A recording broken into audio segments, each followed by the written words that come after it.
Muito bem, nós aprendemos aqui, ou pelo menos vimos, uma forma de organizar os dados para utilizar mínimos quadrados. É do mesmo jeito que a gente fez com a tendência, né? Nem vale mostrar os números, porque é igualzinho.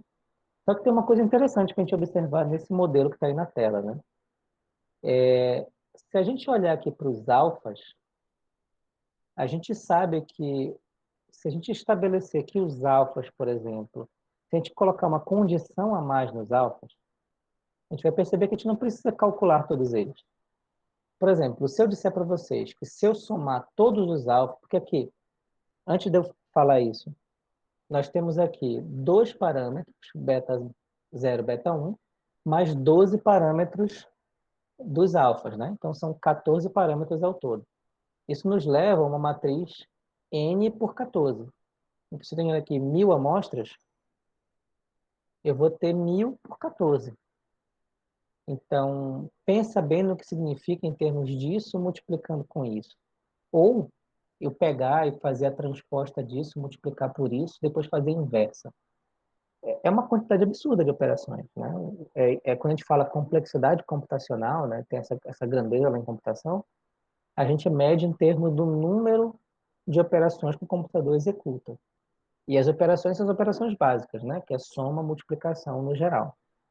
Tem alocação de memória, enfim, tem umas coisas lá, mas os principais são essas. Então, cada coluna a mais aqui representa uma quantidade muito grande de operações. Então, uma coluna a mais só, digamos que são 100 amostras. E eu vou pegar essa coluna e vou multiplicar linha por linha, né? Ou então linha, né? Isso significa que eu vou aumentar o quê? 100 produtos e 99 somas. Só uma coluna. Isso porque eu tenho 100 amostras. Só vocês fazerem a multiplicação de matriz, vocês vão entender o que eu estou falando. Então, aqui é linha por coluna, né? Então, tudo que eu puder fazer para diminuir o tamanho dessa matriz X aqui, a gente faz. E tem uma forma de fazer isso. A forma de fazer isso é estabelecer uma condição adicional para os alfas. Lembra que eu falei para vocês que era bastante interessante que a minha componente sazonal ela tivesse com a média dela em zero, com a média geral, né? A média periódica dela em zero. Por quê? Porque ela não estaria incorporando nenhum elemento da minha tendência. A ideia é que todo elemento constante tivesse incorporado no beta zero e que tanto a minha modelagem sazonal quanto a minha componente estocástica elas estivessem com a média em zero, para que tudo que eu precisasse saber em termos de constante ficasse ali no beta zero. Não pode ter uma segunda constante, eu vou ter que somar essas constantes para poder chegar no meu modelo. Então, em termos de constante, toda a informação de constante tem que estar lá, né? Então, o que tem que sobrar do epsilon tem que ser média zero, e o meu alfa, se eu fizer a média de um período, ou seja, se eu pegar o A1 até o A12, tem que dar média zero. Isso implica até que a soma tem que dar zero, tá? Então, na verdade, isso implica que a soma deles tem que dar zero. Como é que a gente faz isso? É só estabelecer essa condição. Se eu estabeleço a condição de que alfa, se eu somar todos os alfas, isso me dá zero, o que acontece? Se a soma dos 12 alfas dá zero, eu não preciso calcular os 12 alfas. Eu só preciso calcular 11 alfas. Se eu tenho o valor de 11 alfas e não tenho o valor do 12º alfa, olha, isso é fácil, né? É só pegar esse pessoal todinho, passar para o outro lado e somar. Isso vai dar o meu 12º alfa. Então, isso me poupa de ter que calcular o alfa 12. Como é que eu enuncio isso em termos práticos? Para fazer isso direito, agora eu vou chamar essa minha nova função de função D maiúsculo, porque ela já não é mais igual, ela vai ter um componente a menos. Então, o que é que eu vou fazer? Eu vou pegar e vou fazer a soma no período. E a soma dos meus alfas no meu período 12 dá zero, necessariamente. A soma tem que dar zero. Isso significa, isso implica, que eu já não preciso mais ter 12 aqui. Basta ter 11. Certo? Porque se eu tenho 11, o 12º eu sei o valor. Tá? O 12º é o negativo da soma dos outros valores, não é isso? Eu estou somando até chegar no 12. Esses 11 primeiros eu vou passar para o outro lado, subtraindo, né? Então, eu vou pegar e vou subtrair tudo. Então, eu vou ter o negativo da soma dos outros 11 componentes. Então, como é que eu represento isso? Então, para poder fazer isso significaria basicamente isso aqui, olha. A soma dos 12 dá zero. Isso significa que o alfa 12 seria igual a menos a soma dos 11 primeiros. Com isso eu consigo um alfa que é periódico. Naquele modelo anterior, ele também era. Eu consigo um alfa que gira em torno de zero.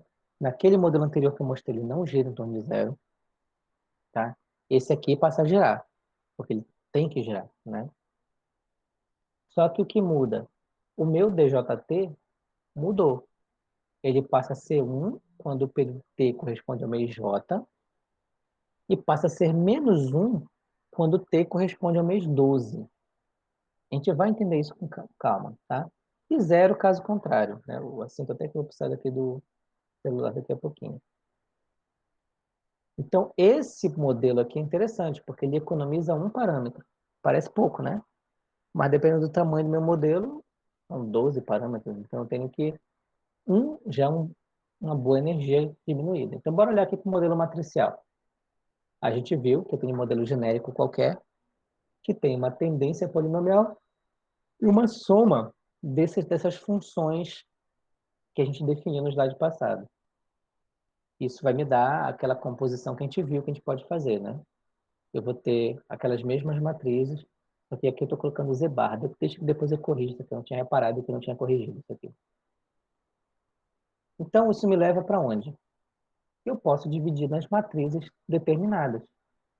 E alfa 0 até alfa 11. Aí vocês podem perguntar, mas professor, o alfa 12 não vai fazer falta? Não. Por quê? Porque quando eu faço isso, lembra que eu defini que o D ele é menos 1 quando o J corresponde a 12.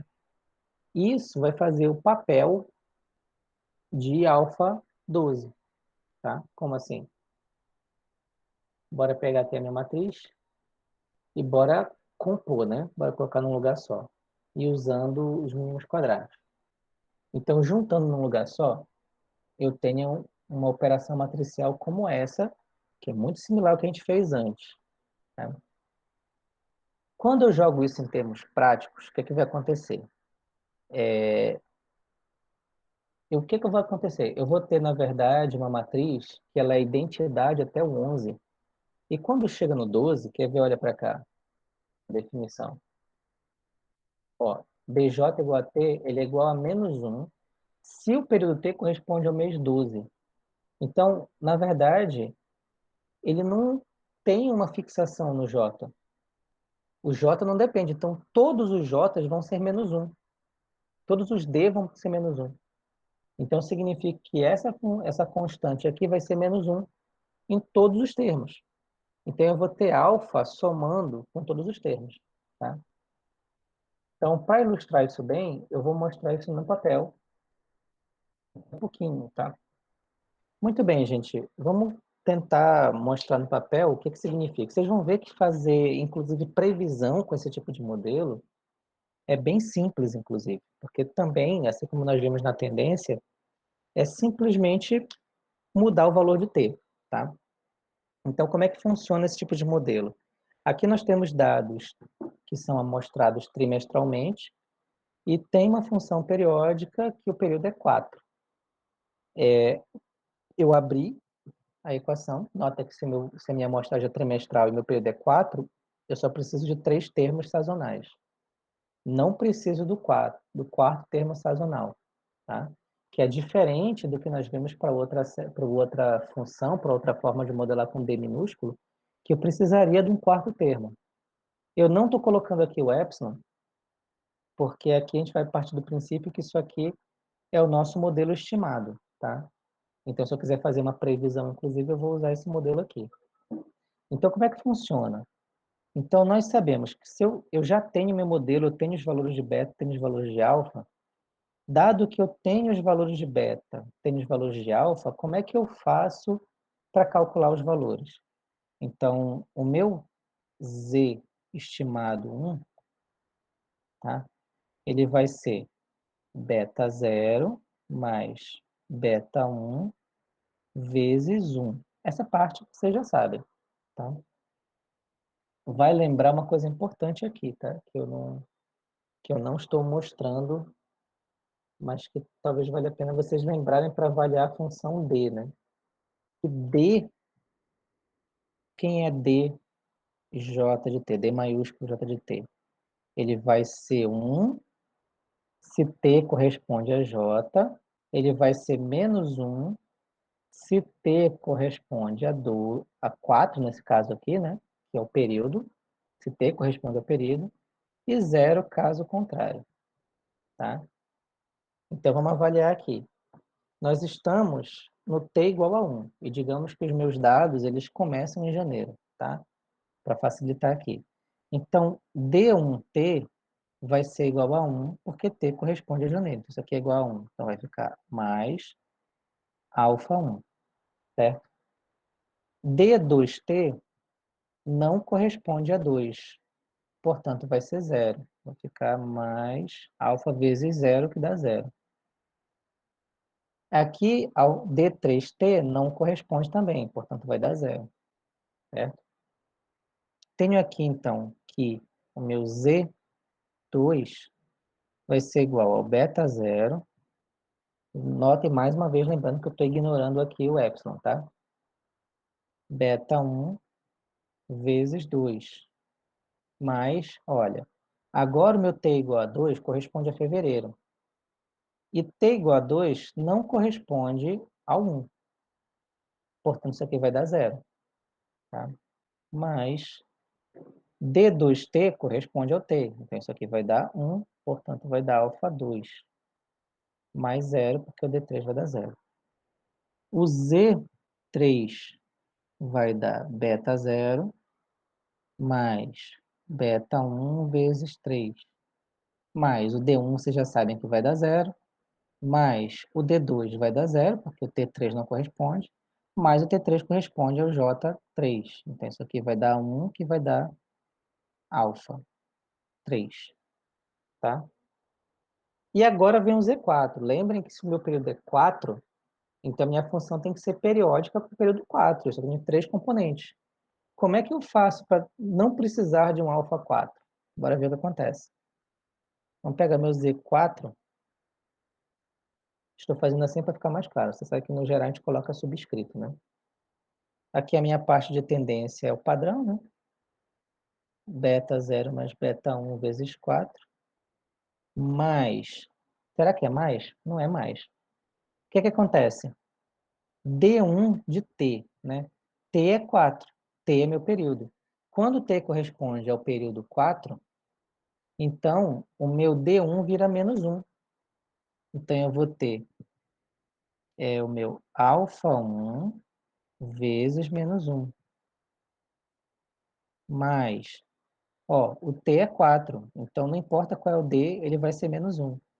Alfa 2 vezes menos 1. Mais alfa 3 vezes menos 1.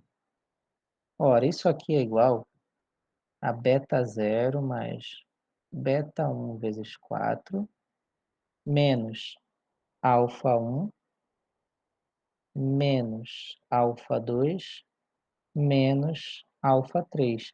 O que foi que a gente viu da condição que a gente não pode esquecer, que é o que começou isso tudo, né? Que se eu somar todos os alfas,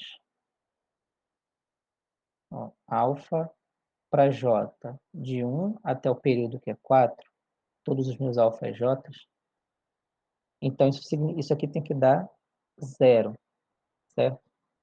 Olha, se isso dá 0, isso significa que alfa 1 mais alfa 2 mais alfa 3 mais alfa 4 dá 0. Eu não tenho alfa 4 nesse modelo. Mas quem é o alfa 4? O alfa 4 é igual a menos alfa 1, menos alfa 2, menos alfa 3. Portanto, alfa 4 é menos o somatório de j de 1 até 3 alfa j. Então, na prática, esse Z4, esses três termos aqui, ó, menos alfa 1, menos alfa 2, menos alfa 3, isso aqui, ó, é o meu alfa 4. Só que ele está subentendido. Eu não preciso necessariamente ter na minha equação o alfa 4. Ele está subentendido porque quando chegar no 4, eu vou subtrair os 4. E isso é a mesma coisa que ter o alfa 4. Tá? E aí a gente continua. Né? Z5, esperto, né? Isso aqui. Eu consegui economizar um termo simplesmente usando o menos 1 aqui na minha função. Então, eu vou continuar. Vai ficar assim, ó. Beta 0, beta 1 vezes 5, mais 5 é o primeiro trimestre de novo, só que agora é no segundo ano. Então, o 5 corresponde a 1. Então, vai ficar alfa 1 mais 0 mais 0. Z6. Eu vou fazer mais apertadinho para ver se cabe. Beta 0 mais beta 1 vezes 6 mais 0 mais alfa 2 mais 0. Então, a gente já sabe onde vai dar, né? Z7, beta 0 mais beta 1 vezes 7 mais 0 mais 0 mais alfa 3. Aí chega no Z8. O Z8, ele corresponde ao quarto trimestre, porque o 8 é o quarto trimestre do segundo ano. Portanto, o meu DJT passa a ser menos 1, não importa o J. Ele não depende mais do J. Então, ó, fica assim, ó, beta 0 mais beta 1 vezes 8, menos 1, menos 1 não, menos alfa 1, menos alfa 2, menos alfa 3. E assim por diante. A gente vai ter esse padrão se repetindo sempre, né? Se eu fosse jogar isso aqui para uma expressão matricial, vou colocar aqui as reticências, tá? Se eu fosse jogar isso numa expressão matricial, o que é que eu teria? Eu teria a minha matriz Z. Eu vou colocar com subscrito que fica mais rápido de escrever, tá? Z1, Z2, Z3. Acho que vocês não enxergam o final aí, né? Vamos lá. Então, como é que isso vai ficar? Isso vai ficar assim. Eu vou colocar logo a matriz X completa. Então, eu vou ter 1, que é da minha parte de tendência. Essa altura você já tem que estar dominando a modelagem de tendência. E aqui eu vou ter algo parecido com o que nós tínhamos no modelo anterior, mas com uma pequena diferença, né? Que agora eu não tenho mais 4 colunas para cá. Eu tenho só 3. E essa aqui vai ser menos 1.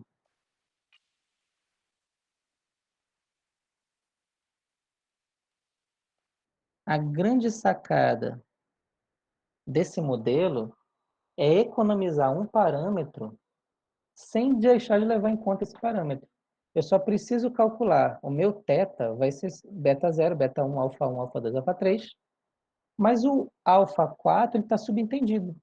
Então, com isso aqui, eu consigo calcular meu alfa 4 sem precisar do alfa 4. Porque o alfa 4 é simplesmente menos alfa 1, menos alfa 2, menos alfa 3. Aí, com isso, eu posso usar a minha equação de mínimos quadrados famosa, né? Que é essa aqui, né? Θ chapéu de mínimos quadrados é igual, deixa eu puxar mais para o meio aqui, a matriz X transposta vezes X, inversa dessa, transposta dessa, vezes a minha série. Aí é só usar, só fazer as devidas multiplicações, não tem nenhum esquema muito diferente disso. É só usar e pronto. É só simplesmente construir essa matriz, isso aqui. A maior dificuldade para quem vai implementar sem usar uma pronta, porque normalmente os modelos de regressão, eles trabalham com essa parte aqui, com regressão por polinômio. Mas tem umas funções mais flexíveis que permitem você definir a função que você quer inserir lá. Né? Mas se você quiser fazer a sua própria, você vai ter que gerar essa matriz aqui, e multiplicar pelo teu vetor de dados, né? Claro, com as devidas operações sendo realizadas, tá? Então, espero que tenha ficado um pouco mais claro o que acontece. Aí, beleza. E se eu quiser fazer uma previsão? Digamos que o meu N é igual a 100, ou seja, eu tenho dados até 100. Então, se eu quero fazer uma previsão para t igual a 101, é simplesmente jogar z 101 e fazer as devidas operações, tá? Vai ficar multiplicado por 101, aí fica mais alfa 1 D1 101 mais alfa 2 D2 101 mais alfa 3 D3 101. Aí você vê se o 101 está relacionado com J ou não, tá? Sem 101 é divisível, não é divisível por 3, também não é divisível por 2. Bom, é divisível por 1, mas não é divisível por 4. Então, ele não corresponde a 4, deve corresponder a 1. Então, provavelmente zeraria o D3, zeraria o D2, mas não zeraria o Z1. Então, seria mais alfa 1. Tá? Então, se quiser fazer uma previsão, é simplesmente substituir o valor de T, que isso dá para você a previsão que você quer. Tá? Agora, vamos ver um exemplo prático com dados reais. Muito bem, esse aqui é um exemplo do IPI, Índice de Produto Industrial no Brasil. Eu peguei 4 anos, na verdade a série é mais longa, a gente vai fazer ela num exemplo posterior, ela inteira, mas eu escolhi esses 4 anos aqui porque fica mais fácil de visualizar, depois a gente vê para exemplos mais complexos, tá? Então a gente está pegando aqui 4 anos dessa série, vamos considerar que 96 é um período atual. Lembra, para quem pega dados de 93 a 96, é porque está interessado em 97. Tá? A gente pega dados antigos que é para treinar, certo? Mas na prática o que a gente quer é sempre o futuro, né? Então, se você vai fazer um TCC, se você está trabalhando de verdade, vão chegar dados atuais para você poder fazer uma previsão para o futuro. Então, aqui nós temos esses 4 anos. Aqui eu vou ilustrar, não vou nem me preocupar muito em dividir dados, mas se fosse dividir dados, eu deixaria pelo menos um período para testar, tá? Deixaria esse último período aqui, mas aqui eu quero mais ilustrar mesmo. É, no próximo a gente vai fazer um kit de faz a metodologia completa, né? Então vamos lá. Primeira coisa a fazer é reorganizar os dados. Se alguém me perguntou sobre fazer no Excel, né? Se for fazer no Excel, tem que fazer isso aqui, tá? Se for fazer numa linguagem de programação, não precisa. Aí você cria o código faz isso para você. Mas isso aqui é uma maneira de entender. Então eu peguei aqueles dados lá e reorganizei. E a minha intenção é ver se tem algum padrão nos meses. E esse padrão se repete. Nós estamos vendo para os dados que, além desse padrão, tem uma tendência. Então, é muito difícil eu extrair a tendência e depois extrair a sazonalidade. É muito complicado fazer isso. Então, a gente tem que fazer junto.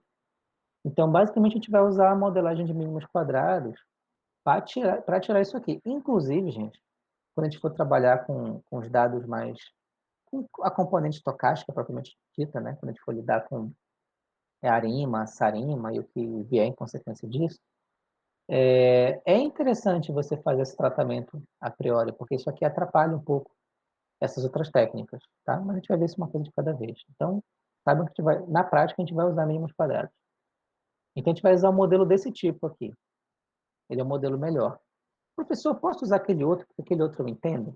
Pode, você pode usar. Ele só é um modelo menos eficiente. Ele vai dar resultado como qualquer outro. Na verdade, ele é equivalente a esse aqui. Você vai mostrar isso na próxima aula.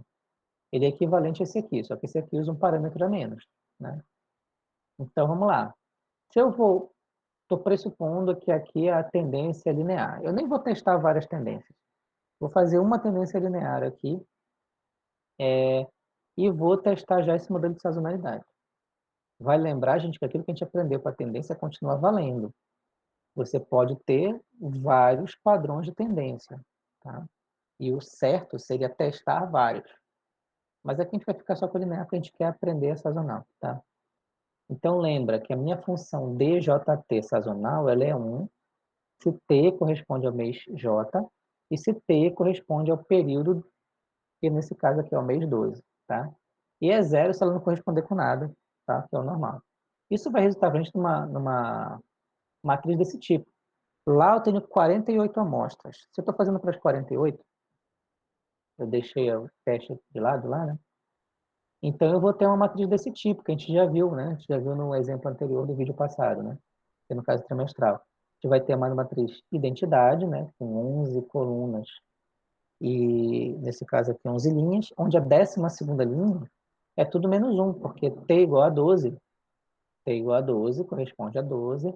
Então, o meu DJT é menos 1, independente do J. E isso vai acontecer para todo T que corresponder ao 12. No caso aqui é o 24, 36 e 48, tá? Que inclusive é a última linha que está representada aqui, tá? Então essa é a minha matriz D. É essa matriz que eu tenho que construir na prática para usar mínimos quadrados. Isso se você for implementar, né? Se você pegar uma função prática, ele mesmo já gera isso para você, uma função que já vem pronta, né? Que nem sempre você encontra. Aí eu rodando para isso aqui, fazendo mínimos quadrados daquela maneira que a gente já conhece, eu obtive esses dois vetores. Eu obtive meus vetores beta, o meu beta 0 é 96, mais ou menos, e o beta 1 é 0,5, mais ou menos. E eu encontrei meus 11 alfas, onde meu alfa 12 é subtendido, né? Ele é o somatório de todos, o negativo do somatório de todos. Como é que fica na prática? Se eu plotar esses parâmetros aqui da maneira que eu expliquei no vídeo anterior, eu vou obter esses dados aqui, tá? Então, a linha vermelha é a minha série estimada e a pontilhada é original. Olha como é bacaninha, né? É uma modelagem que fica quase que certinha. Tá, tudo bem, tem um erro aqui e ali. Mas ela até que acompanha bem, né?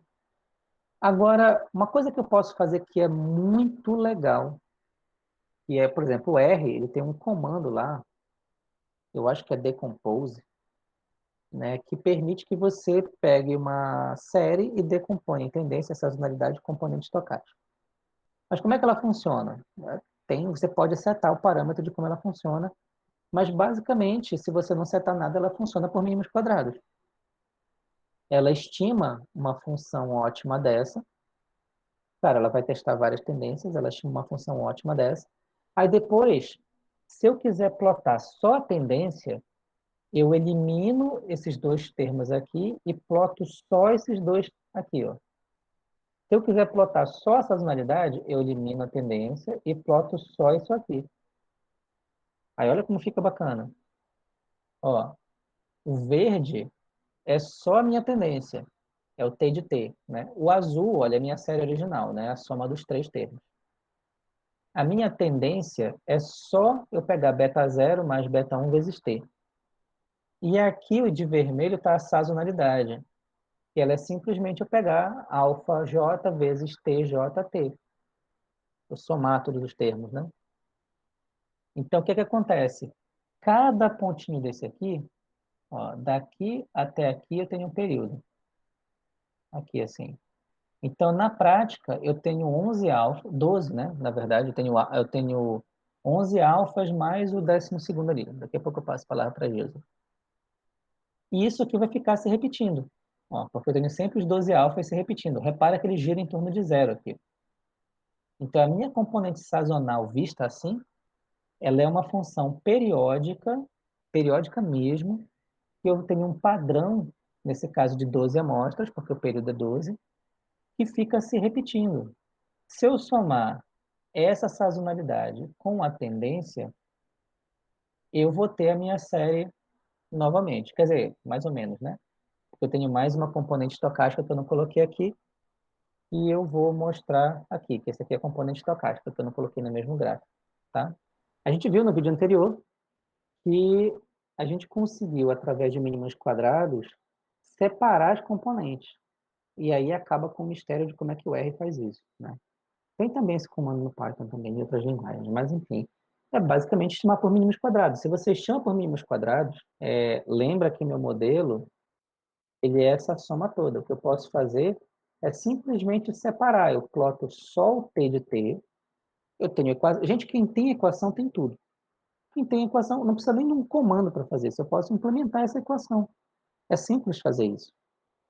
Mostra como. Aquilo que eu mostrei no papel para vocês antes é só colocar no computador e mudar o valor de T que vocês vão ter. Então, se eu ploto só o T de T, eu vou ter a reta verde. Se eu ploto só o S de T, eu vou ter essa curva vermelha. E observem a característica da curva vermelha. A curva vermelha é exatamente o mesmo padrão se repetindo período após período. Isso faz sentido, porque essa curva S de T, na verdade, são 11 alfas mais um termo se repetindo. É o que ela é. É basicamente isso, 11 alfas se repetindo. Então, se você quiser plotar isso, né, são 11 alfas, mas quando chegar no T equivalente ao período, vai dar tudo negativo, ou seja, são 12 alfas. Então, eu tenho 12 alfas se repetindo. Os alfas são meu componente sazonal. Tá? E é claro que se eu pegar a minha tendência, subtrair da série, pegar a minha sazonalidade, subtrair da série, vai sobrar um resíduo, não é perfeito, não. Então, ó, vai sobrar isso aqui, e é esse resíduo aqui que, na verdade, esse resíduo é o que a gente chama de componente estocástico, é a mesma coisa. Né? E ele pode ser posteriormente analisado. A gente ainda vai ver técnicas específicas para analisar o componente estocástico, tá? E como fazer previsão? É aquilo que eu já expliquei para vocês também. Eu quero fazer uma previsão, então eu tinha dados de teste, né? Então meus dados de modelagem foram essas primeiras 48 amostras. Então eu reservei aqui 12 amostras, e aqui eu estou mostrando só 5, né? 1, 2, 3, 4, 5, 6, na verdade, a tabela que eu estou mostrando só 5. Mas eu separei 12 dados de teste para fazer uma previsão, e aqui eu estou mostrando só 5, 6. E eu usei o mesmo padrão. Então, basicamente, para fazer a previsão, é só mudar o valor de T lá no T de T e no D de T. Né? Aí você calcula, você vai perceber que ele vai repetir o mesmo padrão, só que dessa vez subindo, somando com uma função linear. Aí eu vou ter que calcular, né, o erro, né, que é basicamente pegar os meus dados e subtrair do que foi estimado. Por isso que o meu erro dá negativo aqui em alguns pontos, porque eu estimei um valor que é até mais acima. Tá? Então, basicamente, aqui é o erro. Quero um passo à frente, dois passos à frente, três passos à frente, que é o que a gente já viu também em polinômios. Tá? Isso aqui, inclusive, gente, é critério para outras análises. Por exemplo, só tem essa forma de fazer modelo quando tem sazonalidade. Não, tem várias coisas que eu não fiz aqui. Eu fiz assim só para ilustrar. Mas, aliás, eu não calculei o percentual para vocês saberem que ele errou pouco aí também. Mas, por exemplo, aqui eu usei tendência linear. Eu poderia ter usado uma tendência de segunda ordem. Aí eu calculo com a linear, calculo com a de segunda ordem, comparo os erros. Faço de terceira ordem, faço de quarta ordem. Então, eu posso ficar variando a tendência. Eu posso, por exemplo, comparar o modelo de sazonalidade. Eu usei o D maiúsculo aqui, eu poderia comparar com o de D minúsculo. Na prática, ia dar a mesma coisa. Mas vocês podem tentar. Eu vou deixar os códigos lá para vocês brincarem de comparar. E é isso, né? O processo de fazer a estimativa de um modelo é, na prática, você saber fazer com coerência e saber testar vários modelos, né? Que aí é o que vai dar para você o melhor modelo possível, tá ok? Com isso, a gente finaliza a ideia de mínimos quadrados para a sazonalidade, a gente vai ter ainda só mais uma prática, mas a seguir a gente vai ver médias móveis como ferramenta também de análise de séries temporais.